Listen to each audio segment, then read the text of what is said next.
ورحمۃ اللہ وبرکاتہ۔ کیا حال ہے سب کا؟ الحمدللہ نحمده ونصلی علی رسولہ الکریم، اما بعد فاعوذ باللہ من الشیطان الرجیم، بسم اللہ الرحمن الرحیم، رب اشرح لی صدری ویسر لی امری واحلل عقدۃ من لسانی یفقہوا قولی۔ الحمد للہ الذی اختار لنا محاسن الخلق واجرى علینا طیبات الرزق وسخر لنا ما فی السماوات والارض فکل المخلوقات منقادۃ لنا بقدرتہ وصائرۃ الی طاعتنا بعزتہ۔ ہر قسم کی حمد، ہر قسم کی تعریف اللہ کے لیے ہے، جس نے ہمارے لیے اخلاق حسنہ کی خوبیوں کو منتخب کیا، یعنی اس نے ہمیں بتایا کہ کیا چیزیں اچھے اخلاق میں شمار ہوتی ہیں، اور ہمارے لیے پاکیزہ رزق جاری کیے، یعنی ہماری جسمانی ضروریات پوری کرنے کے لیے طرح طرح کے رزق فراہم کیے، کچھ گوشت کی شکل میں، کچھ دودھ کی شکل میں، کوئی سبزیوں اور پھلوں کی شکل میں، کچھ منرلز کی شکل میں، یعنی بے شمار رزق ہمارے لیے پیدا کیا، اور ان تمام چیزوں کو ہمارے لیے مسخر کیا کہ ہم وہ رزق حاصل بھی کر سکیں جو آسمانوں اور زمینوں میں ہیں۔ بس مخلوقات اللہ کی قدرت کے ساتھ ہمارے لیے مطیع ہے، فرما بردار ہے۔ اب اونٹ کتنا بڑا جانور ہوتا ہے، لیکن ہم اسے ذبح کرنے پہ یا اس کا نحر کرنے پہ قادر ہوتے ہیں۔ گائے یا بھینس کتنی بڑی ہوتی ہے، انسان سے سائز اس کا کتنا زیادہ ہوتا ہے، لیکن انسان کے لیے اس کو مسخر کر دیا گیا ہے، اور اللہ کی عزت اور قوت کی وجہ سے وہ ہماری اطاعت بجا لاتے ہیں، یعنی اللہ نے ان کو ہمارے لیے مسخر کیا تو ہم ان سے فائدہ اٹھا رہے ہیں۔ نحن نقص عليك احسن القصص بما اوحينا اليك هذا القرآن بما اوحينا اليك هذا القرآن وان كنت من قبله لمن الغافلين۔ حابیل اور قابیل کے قصے کے سلسلے میں ہم آیت نمبر 27 کا مطالعہ کر رہے تھے، جس میں اللہ تعالیٰ فرماتے ہیں انما یتقبل اللہ من المتقین، کہ اللہ تو صرف متقی لوگوں سے ہی قبول کرتا ہے، یعنی تقوی والوں سے ان کے نیک اعمال کو قبول کرتا ہے، اور اسی طرح جن اعمال کو کرتے ہوئے انسان کے اندر تقوی موجود ہوتا ہے وہ عمل قبول کر لیا جاتا ہے۔ تو ہم آج بھی اس سلسلے میں مزید کچھ باتیں پڑھیں گے۔ آیت نمبر 27، وَاتْلُ عَلَيْهِمْ نَبَأَ ابْنَيْ آدَمَ بِالْحَقِّ إِذْ قَرَّبَا قُرْبَانًا فَتُقُبِّلَ مِنْ أَحَدِهِمَا وَلَمْ يُتَقَبَّلْ مِنَ الْآخَرِ قَالَ لَأَقْتُلَنَّكَ قَالَ إِنَّمَا يَتَقَبَّلُ اللَّهُ مِنَ الْمُتَّقِينَ۔ انما یتقبل اللہ من المتقین، اللہ صرف متقی لوگوں سے ہی قبول کرتا ہے۔ اب سوال یہ پیدا ہوتا ہے کہ کیا متقی انسان کبھی کوئی گناہ بھی کر سکتا ہے؟ متقی انسان سے گناہ ہوتا ہے نا، ہو سکتا ہے نا۔ ہم سب انسان ہیں، ہم سب کمزور ہیں، ہم کتنی بھی کوشش کریں کہ ہم ہر وقت تقوی اختیار کریں، لیکن کہیں نہ کہیں کوئی نہ کوئی غلطی ہم سے ہوتی رہتی ہے۔ تو کیا اس کا یہ مطلب ہے کہ اگر ہم تقوی کے معیار سے نیچے اتر آئے تو ہمارا کوئی عمل قبول نہیں ہوگا؟ نہیں، ایسا نہیں۔ متقی انسان گناہ کا ارتکاب کر سکتا ہے، جیسے کہ قرآن مجید میں اللہ تعالیٰ فرماتے ہیں متقین کی کچھ صفات بیان کرنے کے بعد کہ الذین ينفقون فی السراء والضراء والکاظمین الغیظ والعافین عن الناس واللہ یحب المحسنین، اور اس سے پہلے متقین کا لفظ بھی آیا ہے۔ جنت جو ہے اعدت للمتقین، متقین کے لیے تیار کی گئی ہے۔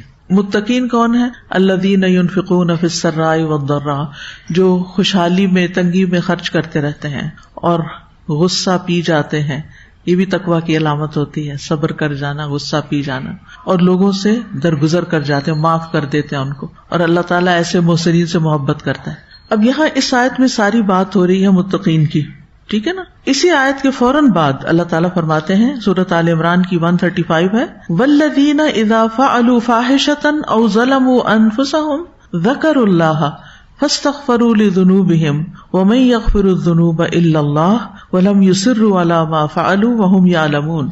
یہ متقین اور محسنین کون ہیں؟ جب ایسے لوگ کوئی فحش کام کر لیتے ہیں، یعنی انسان ہیں، کوئی گناہ ہو جاتا ہے ان سے، یا اپنی جانوں پہ ظلم کر لیتے ہیں، تو فوراً اللہ کو یاد کرتے ہیں، پھر اپنے گناہوں کے لیے معافی مانگتے ہیں، یعنی فوراً رجوع کرتے ہیں، توبہ استغفار کرتے ہیں، یعنی برا خیال ان کے اندر آ سکتا ہے، کوئی سخت بات ان کی زبان سے نکل سکتی ہے، کوئی ناپسندیدہ رویہ ان سے دیکھا جا سکتا ہے، یعنی ہو سکتا ہے، انسان ہے وہ، ایسا ہوگا، لیکن جب ایسا کچھ ہو جاتا ہے تو پھر وہ اس پر اصرار نہیں کرتے، بلکہ کیا کرتے ہیں؟ فوراً استغفر اللہ استغفار کرتے ہیں کہ یہ میں نے کیا کہہ دیا، یہ میں نے غصہ کیوں کر دیا، اور ساتھ ہی اللہ کا ذکر شروع کر دیتے ہیں۔ بار بار ان کا دل پریشان پشیمان ہوتا ہے، اور پھر وہ اور اللہ کا ذکر کرتے ہیں، اور ساتھ ہی اپنے گناہوں کی معافی مانگتے ہیں۔ وَمَن يَغْفِرُ الذُّنُوبَ إِلَّا اللَّهُ، اللہ کے سوا گناہوں کو کون معاف کر سکتا ہے۔ وَلَمْ يُصِرُّوا عَلَى مَا فَعَلُوا، اور اپنے کیے پہ اصرار نہیں کرتے، وَهُمْ يَعْلَمُونَ، جبکہ وہ جانتے ہیں۔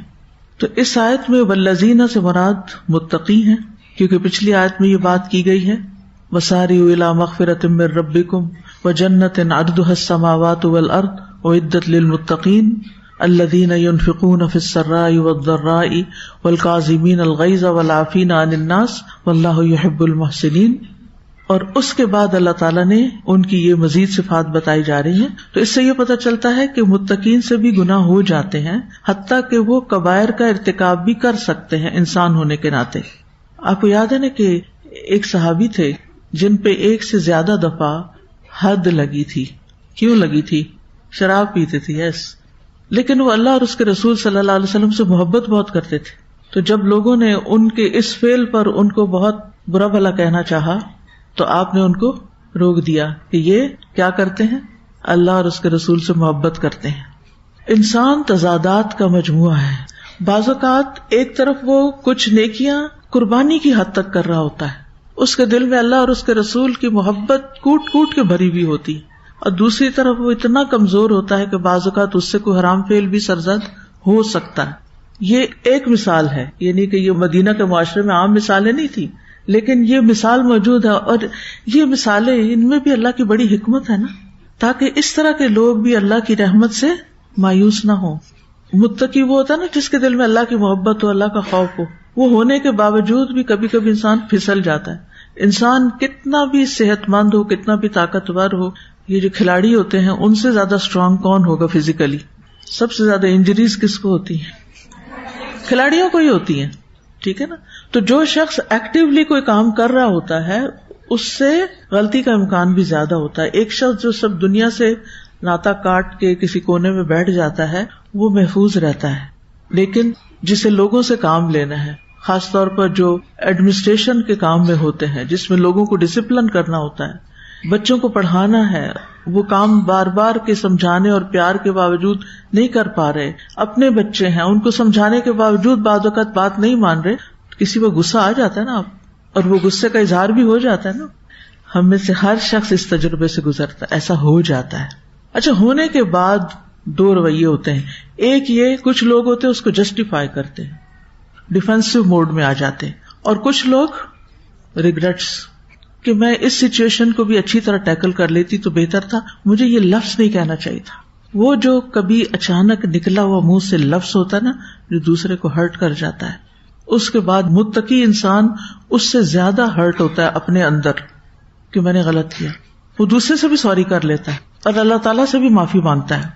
ذکر اللہ، فوراً اللہ کو یاد کرتے، یہ پہچان ہے، یہ تقویٰ کی علامت ہے۔ غلطی نہ ہونا تقویٰ کی علامت نہیں، غلطی ہونا ہیومن ہے، انسان کی سرشت میں ہے، لیکن غلطی کے بعد کا رویہ بتاتا ہے کہ آپ متقی ہیں یا نہیں ہیں۔ جو متقی ہوگا وہ کیا کرے گا؟ فوراً پلٹے گا، توبہ کرے گا، اللہ کو یاد کرے گا، معافی مانگے گا، لوگوں سے سوری کرے گا، اور پھر اس کے اندر وہ ریگریٹس ہوں گی کہ اگر وہ 99 قتل بھی کر چکا ہوگا نا تو اس کے اندر پلٹنے کی جو تڑپ ہے کہ میں اس گناہ سے نکل آؤں، تو وہ اس کی معافی کا ذریعہ بن سکتی ہے. اس کا یہ مطلب نہیں کہ انسان جان بوجھ کے کرنا شروع کر دے غلط کام کے معافی تو وہ جانی کہ نماز پڑھے اور ساتھ چوری بھی کر لے. نہیں، متقی جان بوجھ کے چوری نہیں کرے گا، جان بوجھ کے غلط کام نہیں کرے گا. قدم کی پھسلن اور نفس کی پھسلن کہیں نہ کہیں ہو سکتی ہے، لیکن وہ اس پر اصرار نہیں کرتے، ریپیٹڈلی نہیں کرتے، بار بار وہ کام نہیں کرتے. یعنی اگر ان سے کہیں کسی قسم کی کوئی کمی بیشی، کوئی خیانت انسان ہونے کے ناطے ہو گئی تو وہ اس پہ سخت شرمندہ ہوتے ہیں، وہ اللہ کے آگے روتے ہیں، معافیاں مانگتے ہیں، نیکیاں کرتے چلے جاتے ہیں. کیونکہ جو گناہگار انسان ہوتا ہے نا، وہ جب توبہ کرتا ہے نا وہ زیادہ روتا ہے بنسبت ایک پائس پرسن کے، کہ جس کو اپنی نیکی کا زوم ہوتا ہے کہ میں بہت نیک ہوں، میں تو کبھی گناہ نہیں کیا، اور اپنے گناہ کو اکنالج بھی نہیں کرتا، معافی بھی نہیں مانگتا. وہ مانگتا بھی ہے تو بس ربنا، کیونکہ دعائیں بہت سی رٹی ہوئی ہیں، ربنا ظلمنا انفسنا وان لم تغفر لنا، بس جلدی جلدی جلدی پڑ جاتا ہے.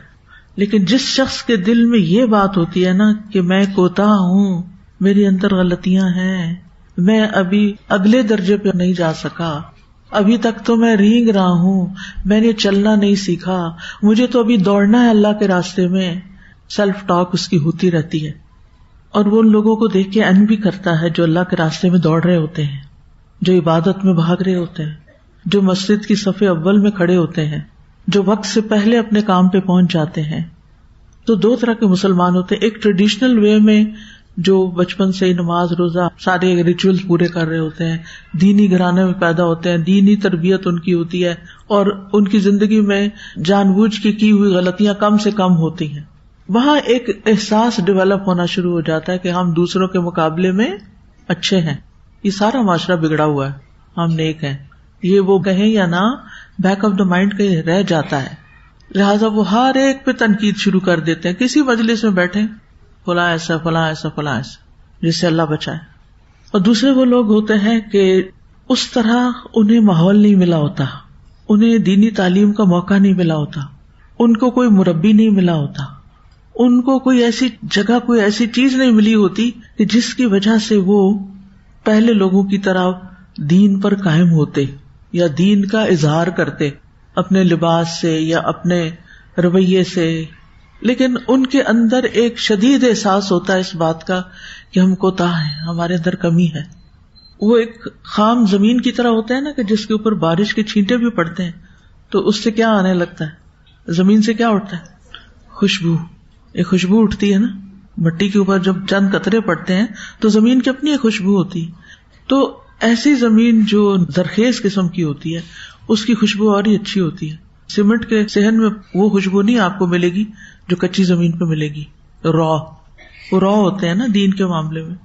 پھر جتنی بھی ان پہ بارش پڑتی ہے اتنا ہی سبزہ بھی نکل آتا ہے. ایک ایک چیز کو وہ لگ کے دھیان سے، توجہ سے، محنت سے، اس احساس کے ساتھ کیے چلے جاتے ہیں کہ میں دوسروں سے پیچھے ہوں. اور ایک دن آتا ہے کہ وہ آگے بھی بڑھ جاتے ہیں.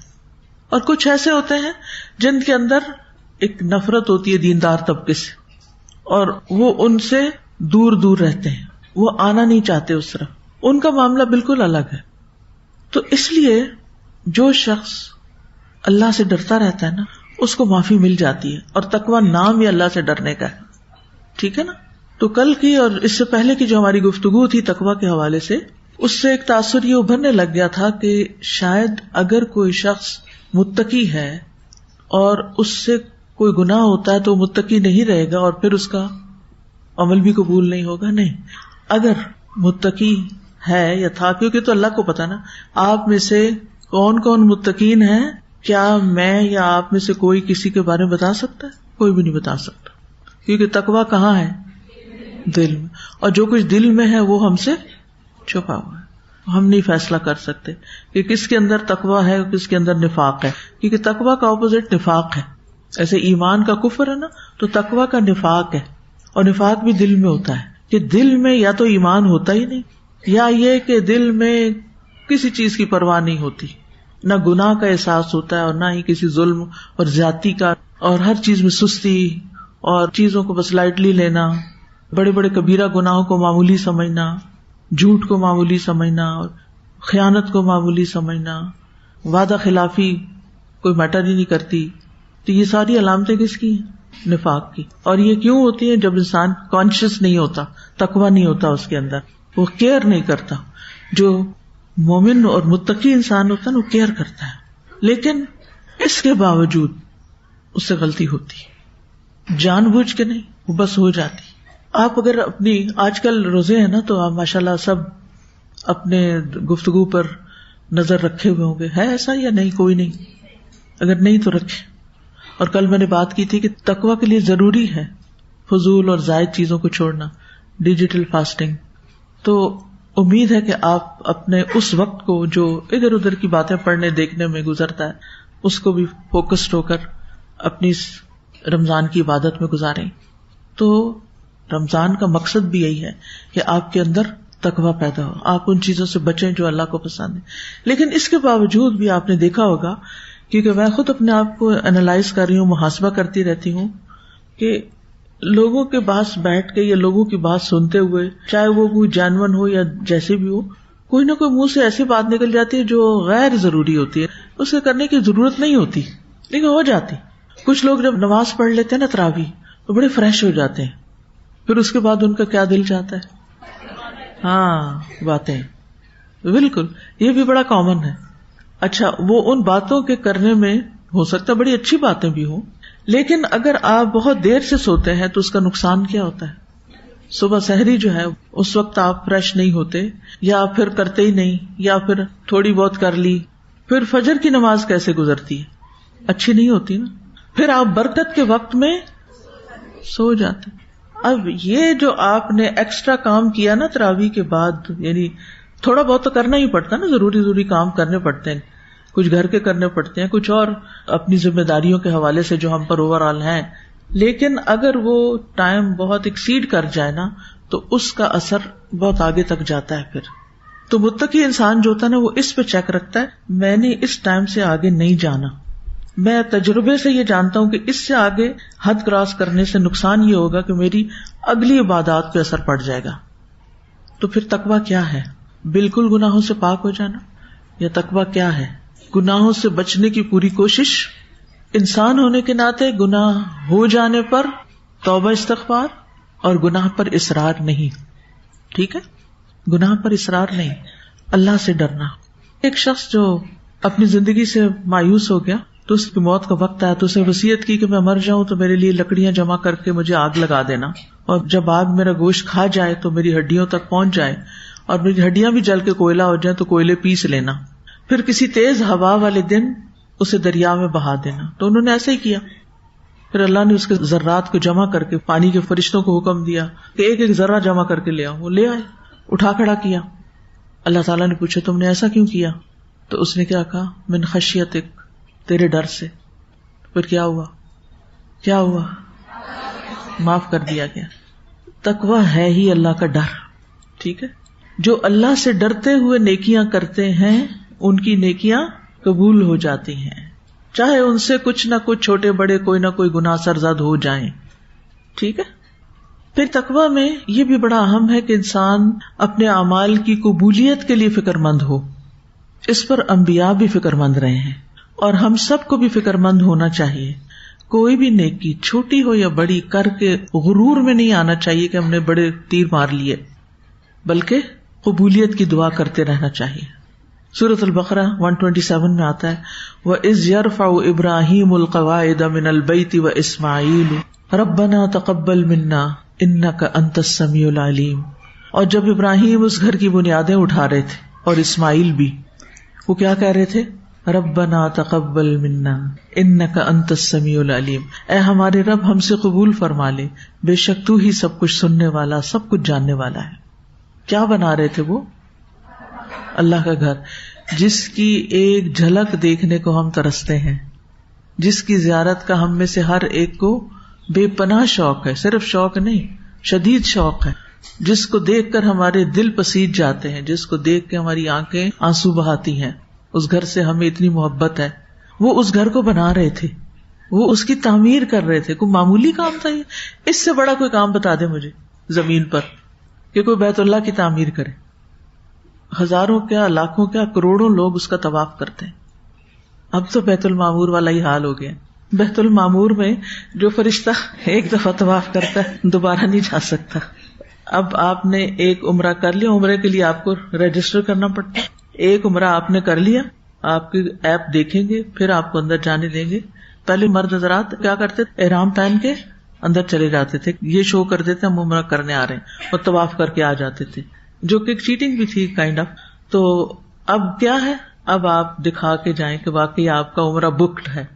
تو جو ایک دفعہ چلا جاتا ہے نا, اور اوپر کی منزلوں پہ کرتے رہے آپ طواف, مگر وہ اوپر تو اوپر ہے نا, جو قریب جا کے ٹچ کرنا, ہاتھ لگانا حجر اسود کو, چومنا, وہ بات تو کچھ اور ہی ہے. یعنی اتنی تعداد ہو گئی ہے شائقین کی, عاشقین کی. تو اس گھر کو وہ بنا رہے تھے, اور جب بن گیا تو کیا کہا, ربنا تقبل منا, اللہ ہم سے قبول کر لے. سبحان اللہ. یعنی اتنا عظیم کام کر کے اتنی عاجزی کہ اللہ تو قبول کر لے.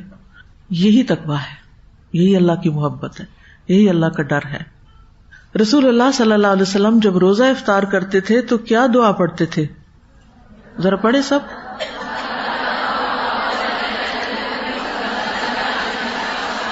وَثَبَتَ الْأَجْرُ إِنشَاءَ اللہ. کیا مطلب ہے اس کا؟ اجر ثابت ہو گیا اگر اللہ نے چاہا, اگر اللہ نے چاہا. سبحان اللہ. آپ دیکھیے سارا دن روزہ رکھا ہے, بھوک کاٹی ہے, پیاس کاٹی ہے, کئی قربانیاں کی ہیں, لیکن جب روزہ کھولا ہے تو بھی اللہ سے ڈر رہے ہیں کہ اجر تو جب ہی ملے گا جب اللہ چاہے گا. کبھی غور کیا ہم نے؟ یہ ہوتا ہے تقویٰ, یہ ہوتا ہے تقویٰ.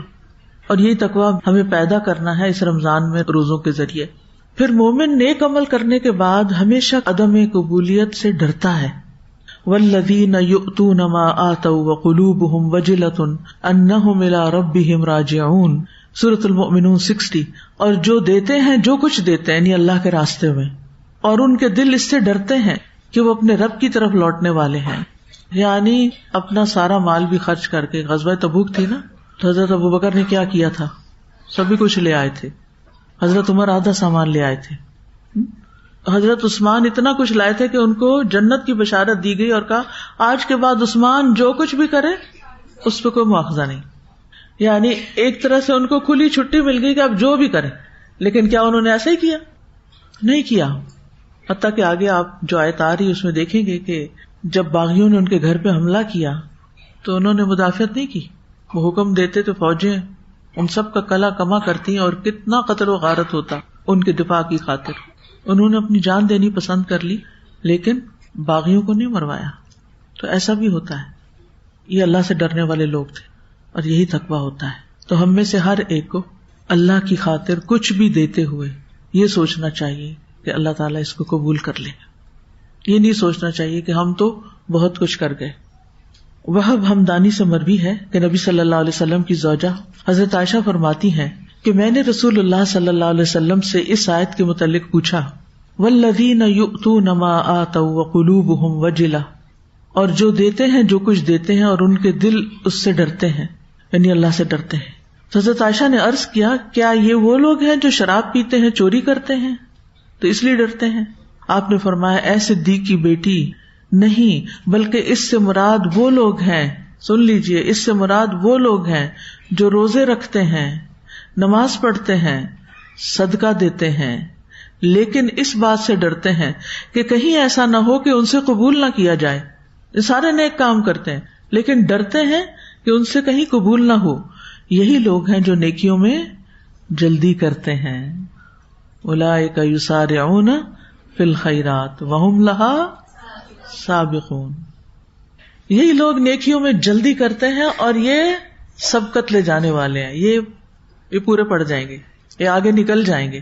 تو سابقون السابقون کی یہی علامت ہوتی ہے کہ سب کچھ کر کے بھی سمجھتے ہیں ابھی کچھ نہیں کیا.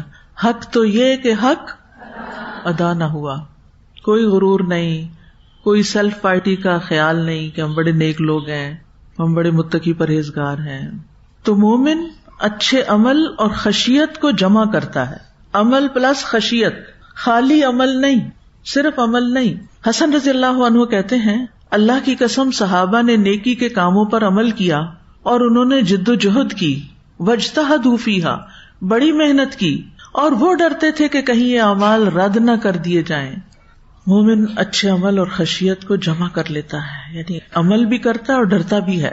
اور منافق برے عمل اور بے خوفی کو جمع کرتا ہے. یہ دونوں کا فرق ہے، لکھ لیجیے اپنے پاس. مومن عمل کرتا ہے ایکول ٹو عمل پلس خشیت، اور منافق برا عمل پلس بے خوفی.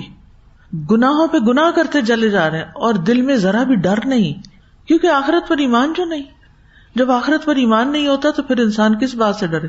جب اس نے اپنے دل و دماغ کو اس طرح ٹرین کر لیا ہے کہ کوئی حساب نہیں، کوئی موت کے بعد اٹھنا نہیں.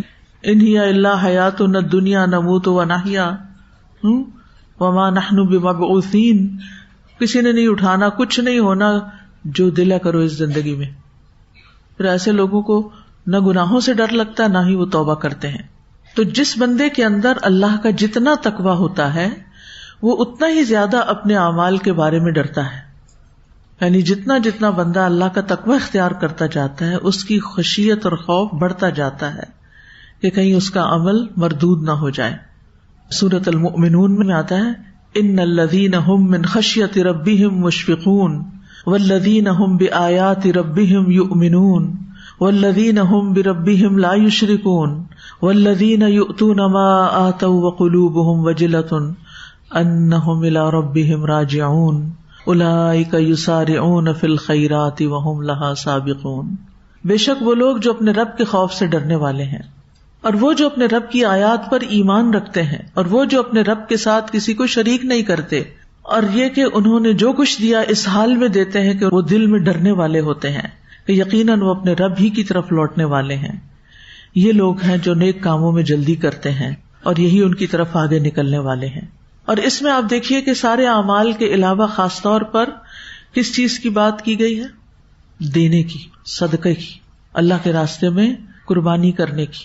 چاہے وقت دینا ہو، چاہے مال دینا ہو، چاہے چیز دینی ہو، چاہے اپنی صلاحیتیں خرچ کرنی ہو، اپنی ایکسپرٹیز دینی ہو، اپنے ایکسپیرینسز شیئر کرنے ہو، کسی کو کوئی اچھا مشورہ دینا ہو، کسی کے سوال کا جواب دینا ہو، یعنی دینا. مما رزقناہم ينفقون، دیتے جاتے ہیں، دیتے بھی جاتے ہیں اور ڈرتے بھی جاتے ہیں.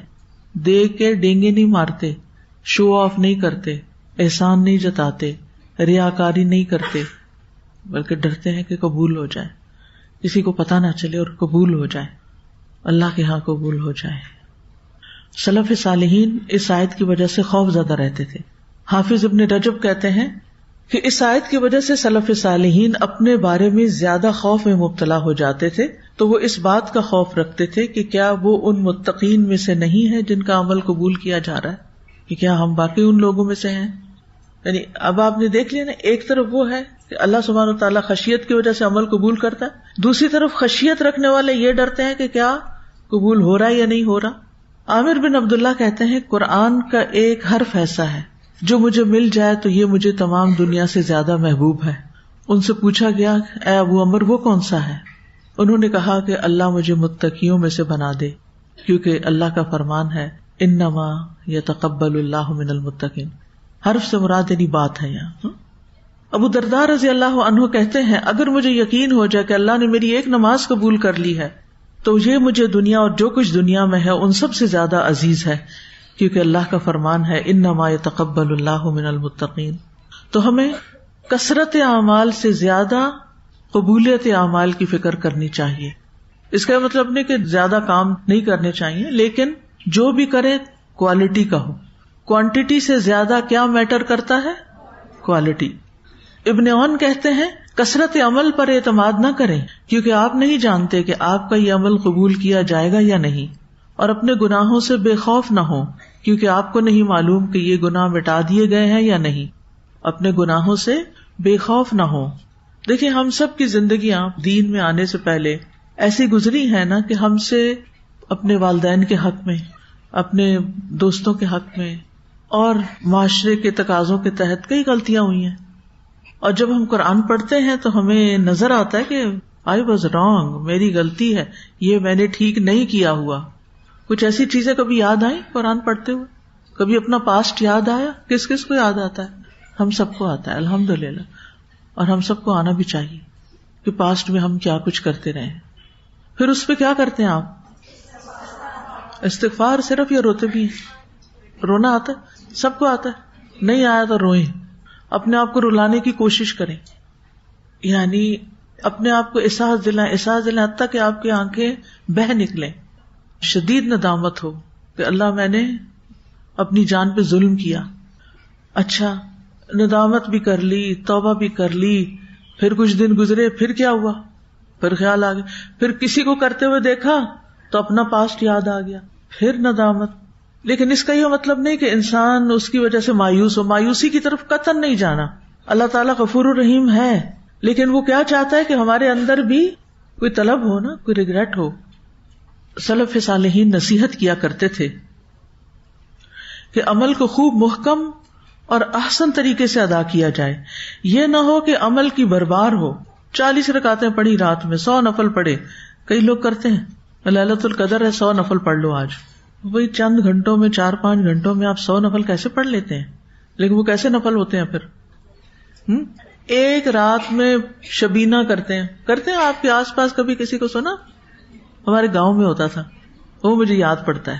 اچھا کیسے پڑھتے ہیں؟ تلاوت کیسے کرتے ہیں؟ کچھ سمجھ نہیں آتا کیا پڑھ رہے ہیں. ہمیں تو منع کیا گیا کہ 3 دن سے پہلے تو کرنا ہی نہیں ختم.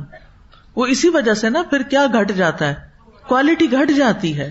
جب ہم ایک چیز کی اتنی شدت اور کثرت کر دیتے تو کوئی بھی کام آپ بہت زیادہ کرنے لگیں گے تو پھر اس کی کوالٹی گھٹ جائے گی. اور ہر ایک کی کیپیسٹی فرق ہے، یہ میں آپ کو بتا دوں. کسی کے نزدیک زیادہ اتنا ہو سکتا ہے اور کسی کے نزدیک اتنا اور کسی کے اتنا. ہر ایک کی ہمت اور عمر اور صلاحیتیں اور ریفلیکسز سب کچھ کاؤنٹ کرتا ہے. لیکن بہرحال عمل کی بھرمار کی وجہ سے کوالٹی میں فرق نہیں آنا چاہیے. احسن عمل تھوڑا سا بھی کر لیا جائے تو اس سے بہتر ہے جو بہت زیادہ ہو لیکن محکم نہیں. سلف صالحین اعمال کی قبولیت کی دعائیں بھی کرتے تھے. مترف کہا کرتے تھے اے اللہ میری نماز قبول کر لے، اے اللہ میرے روزے قبول کر لے، اے اللہ میرے لیے نیکی لکھ دے. پھر وہ کہتے انما یتقبل اللہ من المتقین. کبھی آپ نے دعا مانگی اے اللہ میری نماز قبول کر لے، اے اللہ میرے روزے قبول کر لے. ہم سمجھتے ہیں نماز کا وقت ہوا، فرض ادا کرنا ہے، کر لیا بس، ہمارا فرض پورا، ہم نے اپنا کام کر لیا بس. نہیں، اس کے بعد یہ بھی فکر ہو کہ یا اللہ قبول کر لے، کیونکہ کچھ لوگوں کی نماز ان کے منہ پہ مار دی جاتی ہے، واپس قبول نہیں ہوتی. تو ہمیں نہیں پتا ہماری نماز کس کیٹیگری میں گئی. ہمارے سارے اعمال ہم سے چھپے ہوئے ہیں، یعنی ہم کر چھوڑتے ہیں، اس کے بعد وہ کدھر گئے؟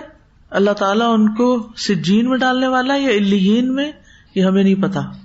ہمیں نہیں پتا کہ جو گناہ کیا وہ مٹ گیا یا نہیں مٹا، ابھی تک معاف ہو گیا یا نہیں ہوا.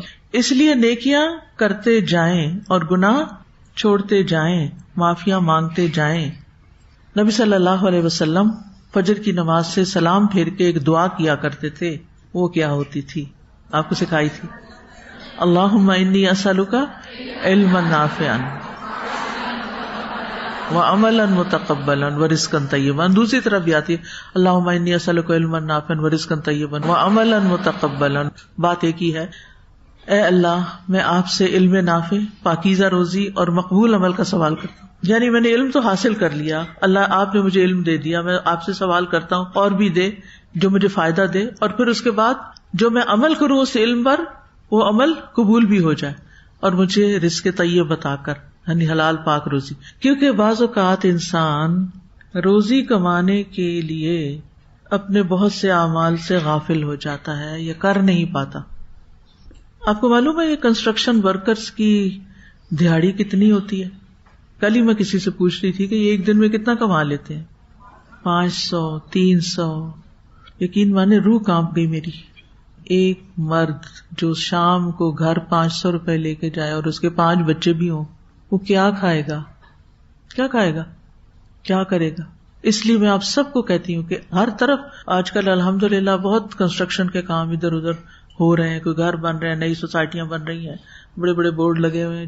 کہیں پر بھی ہو، اللہ نے اگر آپ کو دیا ہے تو اپنے کھانے میں سے کچھ حصہ اگر آپ کے ساتھ والا گھر بن رہا ہے تو آپ مزدوروں کو کھلائیں، پانی بھیجیں، کیونکہ وہ سارا دن مزدوری کریں، روزہ رکھ کے بھی مزدوری کر رہے ہیں، ان کے لیے کچھ نہ کچھ بھیجیں.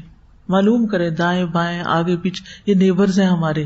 نیبر صرف وہ امیر لوگ نہیں ہوتے جو ہمارے ساتھ والے ولا میں رہ رہے ہوتے ہیں اور وہ اپنا دروازہ بھی نہیں کھولتے ہمارے لیے کہ ان کو اپنے ہمسایوں سے کوئی انٹرسٹ نہیں. نیبرز وہ بھی ہیں جو سالوں سال آپ کے دائیں بائیں عمارتیں بنا رہے ہوتے ہیں، چوکیداری کر رہے ہوتے ہیں، سرونٹ کوارٹرز میں رہ رہے ہوتے ہیں، ان کا بھی حق ہوتا ہے. تو راشن دینا، کیونکہ بعض اوقات یہ بھی مشکلات ہیں کہ جب آپ ان کو اگر پیسے اکٹھے دے دیں گے نا، چلو بھائی 5,000 مہینے کا خرچہ چلا، وہ ہو سکتا ہے اس سے کوئی لا علمی بھی تو ہے نا، علم کے مواقع کوئی نہیں، کوئی سکھانے والا نہیں، کوئی ایسی چیزیں خریدنا شروع کر دیں جو فائدے کی نہ ہو. کیونکہ اسی لیے آپ دیکھیں جو صدقہ فطر ہے اس میں پریفریبل کیا ہے؟ راشن دینا، چاہے چاول ہو، گندم ہو، آٹا ہو، جو ہو، اجوا ہو، کچھ بھی، یہ پریفرڈ ہے. لیکن اگر آپ کے پاس موقع نہیں تو چلیں رخصت ہے کہ کیش دے دیں، لیکن اول کیا ہے کہ کھانا دیں. فدیہ کیا ہے؟ رمضان کا مسکین کا ایک روزہ نہیں رکھا آپ نے، یعنی جو بوڑھے لوگ ہیں دوبارہ رکھ ہی نہیں سکتے یا بیمار ہیں ایسے، تو جو فدیہ ہوتا ہے روزے کا وہ بھی کس شکل میں؟ کھانے. اسی طرح حج کے موقع پر احرام میں کوئی غلطی ہو گئی ہے تو کفارہ کیا ہے؟ دم دینا. تو وہ بھی دم دے کے تو کس کو دیا جائے گا؟ خود ہی بیٹھ کے کھا لیں گے، غریبوں پہ بانٹا جائے گا نا.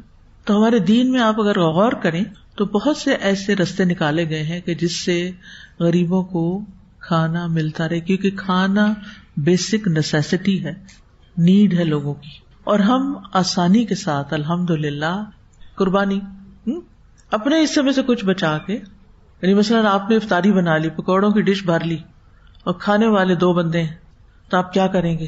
آپ کو پہلے سے پتا ہونا چاہیے کہ یہ اتنے گھر والوں کو نہیں کھانے، لیکن میں اس سے کم بناتی تو وہ تو جل ہی جاتا ہے، تھوڑا کھانا کیسے بنتا ہوتا ہے نا کہ کھانے کی ایک کوانٹٹی بھی ہوتی ہے جو ایک ریسیپی کے مطابق بنتا ہے، تو اس میں سے پہلے سے نکال کے ضرور باسی کر کے ان کو دینا اگر اویلیبل ہے. رائٹ لیفٹ آپ کے ایسے لوگ ہیں، یا پھر ہر جمعے کو یا ہر ہفتے کو، چھٹی کے دن سنڈے کو اسپیشل ان کے لیے کچھ بنا کے، یہ نہیں کہ 3rd کلاس بنا کے. کیونکہ عام طور پر جب ہم صدقہ والے کرتے ہیں نا کام تو پھر کیا کرتے ہیں، وہ الگ سے کوئی دال چاول بنا لیتے ہیں ان کے لیے، جیسے قابل نے کیا تھا. تو 3rd کلاس قربانی نہیں کرنی. دال 3rd کلاس نہیں ہے، دال بھی بڑی مہنگی ہے اور بڑی قیمتی چیز ہے، بڑی زبردست پروٹین ہے، بہت طاقت کی چیز ہے، الحمدللہ، اللہ کا شکر. لیکن اس کمپیریزن میں بات کر رہی ہوں کہ جو ہم اپنے لیے کچھ پکاتے ہیں اور سرونٹس کے لیے کچھ اور. چلیں سارا سال آپ کی یہ روٹین ہے، کم از کم رمضان میں تو کچھ تھوڑا سوچیں. اور پھر یہ کہ جو حضرت ابراہیم علیہ السلام تھے وہ کیا کرتے تھے؟ مہمان کے بغیر کھانا نہیں کھاتے تھے. فَاتَّبِعُوا مِلَّةَ إِبْرَاهِيمَ حَنِيفًا وَمَا كَانَ مِنَ الْمُشْرِكِينَ. کچھ نہ کچھ تھوڑا بہت، ٹھیک، ہر ایک کے سرکمسٹانسز فرق ہوتے ہیں نا. کسی کے پاس ایسے لوگ ہوتے ہیں یعنی اویلیبل ہوتے ہیں، لیکن ہو سکتا ہے آپ کہیں ایسی جگہ رہ رہے ہو کہ ایسا کوئی انتظام ہی نہ ہو، نہ کر سکیں آپ یہ کام، تو آپ کوئی اور کام کر لیں، ٹھیک ہے نا. اور الحمدللہ دینے کے، نیکی کے بہت سے مواقع ہیں. اور میرا خیال ہے کہ آج باہر اسٹال لگا ہوا ہے جو AIS کے لیے ہم فنڈ ریزنگ کر رہے ہیں، تو اس میں الحمدللہ جو مجھے اطلاع ملی ہے کہ کچھ لوگوں نے بہت اچھی اچھی چیزیں دی ہیں، لیکن خریدار جو ہیں وہ چاہتے ہیں انہیں بہت سستا کر کے دے دیا جائے. کیا اس اسٹال کا پرپز یہی ہے؟ یہ چیریٹی اسٹال ہے کہ لوگوں کی اچھی چیز، وہ لن تنالوا البر کے اوپر عمل کرتے ہوئے اپنی بہترین چیز نکال کے لا کر دیں، ان ٹچڈ کپڑے، جوتے، جیولری، اور ان کو لینے والے صرف اس لیے لے لیں اپنی خواہشات پوری کرنے کے لیے کہ سستے مل رہے ہیں، نہیں، اور ان کو سستا کریں اور انسسٹ کریں کہ سستا کریں. یہ چیریٹی اسٹال نہیں ہے. چیریٹی اسٹالز جو ہوتے ہیں نا جو غریبوں کے لیے لگتے ہیں، چیریٹی بازار لگتے ہیں نا، سنا ہے کبھی چیریٹی بازار کا؟ لگتے ہیں چیریٹی بازار. اس میں کیا ہوتا ہے، سب لوگ چیزیں لے آتے ہیں اور اونے پونے داموں دے دیتے ہیں تاکہ لوگ، ان کی عزت نفس پہ حرف نہ آئے کہ ان کو مفت ملی ہے کوئی چیز. کیونکہ اگر آپ ایک سفید پوش انسان کو کوئی چیز دیں گے صدقے کے طور پہ تو وہ فیل کرے گا نا. لیکن جب وہ 5 روپے کا ایک جوڑا خرید کے لے جائے گا مثلاً، تو وہ کہے گا میں خرید کے لایا ہوں. تو کانسیپٹ اس کے پیچھے یہ ہوتا ہے کہ ان کو ایک خوشی کے ساتھ وہ ایک سینس آف اچیومنٹ ہو. تو بس میری آپ سے ریکویسٹ یہ ہے کہ یہ چیریٹی اسٹال نہیں ہے. آپ کو تو چاہیے کہ جو چیز جتنے کی بک رہی ہے اس کی دگنی قیمت دے کے لے تاکہ ہم زیادہ سے زیادہ فنڈ ریزنگ کر سکیں اور ہمارا یہ پروجیکٹ کسی بھی مرحلے پہ رکے نہیں. تو اللہ تعالیٰ ہم سب کا حصہ ڈالے اور ہم سب کچھ نہ کچھ کر سکے، ہم دینے والے ہوں، ہم ضرورت کے تحت خریدنے والے ہوں، اور ہم نیکی کے کام کو آگے بڑھانے والے ہوں، اور ساتھ ساتھ دعائیں بھی کرنی ہیں۔ ذاتی جائزے کے طور پر جو میں آپ کو سوال جواب دیتی رہی ہوں کچھ، اسی سلسلے میں تھوڑی سی بات کر لیتے ہیں کہ ہماری ہر جو قربانی ہوتی ہے یا نیکی جو ہوتی ہے اس کو کچھ مراحل سے گزرنا پڑتا ہے۔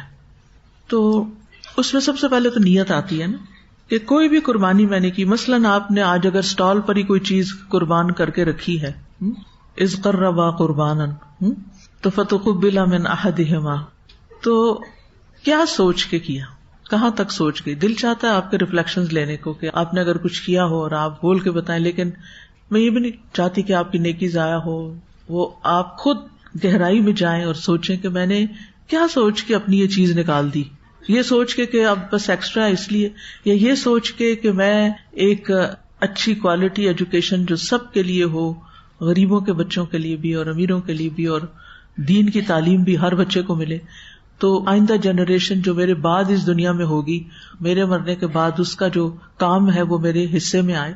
اور پھر آپ دیکھیں کہ جب اتنی کثیر تعداد کسی جگہ سے نکلتی ہے نا، تو ہم یہ نہیں کہہ سکتے کہ 100% ہر بچہ ہی ایک نیک بچہ بن جائے گا، لیکن اس میں بہت چانسز ہوتے ہیں کہ بہت سے انشاءاللہ نیکی کا کام بھی کریں۔ مثلاً اگر آپ ایک شخص کو اسپانسر کرتے 1% کو، کئی لوگوں کا یہ انٹرسٹ ہوتا ہے ایک بچہ اسپانسر کرا، ہو سکتا ہے وہ بچہ بڑے ہو کے کچھ بھی نہ کرے، اور اگر آپ ایک اجتماعی طور پر فنڈ ریزنگ کر لیتے ہیں اور اجتماعی طور پر کہ جو بھی وہاں لگے بنے، جو کچھ بھی ہو، میرے 5 روپے بھی ہیں تو وہ ساری چیزوں میں شامل ہو جائیں، اللہ تعالیٰ کو تو ایک کھجور بھی آپ کے لیے بہت بڑھا سکتا ہے، اس لیے منیمم بھی فائدہ دیتا ہے انسان کو۔ لیکن وہ جو آپ کے حصے کا اجر ہے نا، وہ آپ کو جب ملے گا جو آپ کی سوچ تھی اس کے تحت۔ تو پھر آپ وہ جو جرنلنگ کرنے کا میں نے کہا نا، آپ کو لکھا کریں، تو کیا سوچ کے میں نے یہ کام کیا، کیا سوچ کے خریدا، یا ایسے بے سوچے سمجھے دیا اور بے سوچے سمجھے لیا۔ یا کوئی بھی اچھا کام میں ہر روز کرتی ہوں، کوئی بھی اچھا کام، چاہے صدقہ ہے، چاہے نفل ہے، چاشت کی نماز ہے، یا کوئی بھی، تو اپنے آپ سے پوچھیں میں کیوں کرتی ہوں۔ یہ ایک جنرل ٹرم ہے، اللہ کو راضی کرنا، اس کو بھی اینالائز کریں کہ اس کا کیا مطلب ہے اللہ کو راضی کرنا، ٹھیک ہے نا؟ یہ ہمارا تقیہ کلام بن گیا، بس اللہ راضی ہو جائے، کچھ کرتے ہیں تو پھر کہتے ہیں بس اللہ راضی، اندر احساس کچھ نہیں ہوتا۔ کہ چاشت کی نماز پڑھتے ہوئے ہمارے دل میں ہوتا ہے کہ سارے میرے امور جو ہے نا وہ اللہ کے حوالے ہو گئے، یہ ایک نیت ہے اس کی، اس سے زیادہ بھی ہو سکتا ہے۔ انشاءاللہ کل نوافل پہ میں مزید بات کروں گی کہ اور کون کون سے نفل ہوتے ہیں۔ تو جیسے ہر وضو کے بعد آپ نے نفل پڑھے، اب عصر کا وقت ہے، آپ نے وضو کیا، 2 نفل پڑھے، اب ان 2 نفل میں آپ مزید نیت کر سکتے ہیں کہ عصر سے پہلے کی جو سنتیں اگر 4 نہیں تو چلو میں 2 وہ بھی، تو بعض اوقات 2 نفل ہوتے ہیں اور اس میں کئی نیتیں جمع ہو جاتی، تو اس سے اجر و ثواب بڑھ جاتا ہے۔ ہم اصل میں جاگتے ہوئے بھی سو رہے ہیں، ہے نا، سوچتے نہیں ہیں، سوچیں ہماری حوالے ہیں منفی چیزوں میں، فلاں یہ کیوں کر رہا ہے، فلاں نے وہ کیوں کر دیا، یہ میرے ساتھ زیادتی ہو گئی، اور باتیں سوچتے رہتے۔ جو پازیٹیو تھنکنگ ہے یا اپنا محاسبہ ہے، چلتے پھرتے کام کرتے وہ ہم کم کرتے ہیں۔ تو روزمرہ کی عادات کو بھی پرکھیں کیوں کرتی ہوں۔ پھر اسی طرح جو کر لیا میں نے، اس کے بعد میرے دل کی کیفیت کیا تھی، خوش تھا یا رنجیدہ تھا، دل میں تکلیف ہوئی کہ اب میری پیاری چیز جا رہی ہے، رخصت ہو رہی ہے، اور بار بار اپنے دل میں نیکی کو یاد کرتی رہی، یا نیکی کر کے کچھ بھی دل میں نہیں آیا، بس اٹھائی چیز خلاص، اس کے بعد اگلے کام میں لگ گئے۔ یہ اینالائز کرنا چاہیے، اس سے آپ ایک زندہ انسان بنیں گے، اپنے اوپر فوکس کریں گے۔ جو اپنے اوپر فوکس کرتا رہتا ہے نا، وہ ایک تو پھر اپنی غلطیوں کو بھی پہچان جاتا ہے، اور پھر ان کانٹوں کو نکالتا رہتا ہے اپنے اندر سے، اور نیکیوں کے منصوبے بناتا رہتا ہے۔ تو نیکی کرنے کے بعد یا ایثار کرنے کے بعد یا قربانی کرنے کے بعد اپنے دل کا بھی جائزہ لینا ہے، اور پھر یہ کہ اس سے پہلے کتنی دیر سوچا اور بعد میں کتنی دیر وہی بات میرے ذہن میں رہی۔ بعض اوقات ایسا ہوتا ہے نا، 2 لوگ کھڑے ہوتے ہیں، ایک بندہ آ کے سوال کرتا ہے وہ اے سے اور جواب دے دیتا ہے بی جو آپ ہوتے ہیں، اور اسپونٹینیسلی اس کے بعد آپ کے دل کی کیفیت کیا ہوتی؟ میں اس سے جیت گئی، میرا جواب بہت اچھا تھا، آج تو میں نے کمال کر دیا، یا اللہ تیرا شکر ہے تو نے بر وقت مجھے توفیق دی کہ میں اس نیکی کے کام کو آگے بڑھ کے کر سکی۔ دل میں شکر آتا ہے یا فخر آتا ہے، یہ ہم نے اپنا محاسبہ خود کرنا ہے، کیا کیفیت آئی میرے اندر۔ جو میں جائزے کے سوال دے رہی ہوں نا، یہ سوال آپ لوگ اپنے پاس اگر لکھیں گے نا تو جس وقت آپ اپنی ڈائریز پڑھیں گے آپ کو یہ یاد آئیں گے. ابھی تو رمضان بھی ہے، اس کی برکت ہے، روز سن رہے ہیں، اس کی برکت ہے قرآن کے پڑھنے کی. لیکن پھر پتہ ہے رمضان کے بعد چھٹیاں ہونے والی ہیں نا، اور ہاسٹل کے بچے بھی گھر جائیں گے اور ہم لوگ بھی سوشلائز کریں گے، تو پھر کیا ہوگا؟ دلوں کی یہ کیفیت نہیں رہے گی.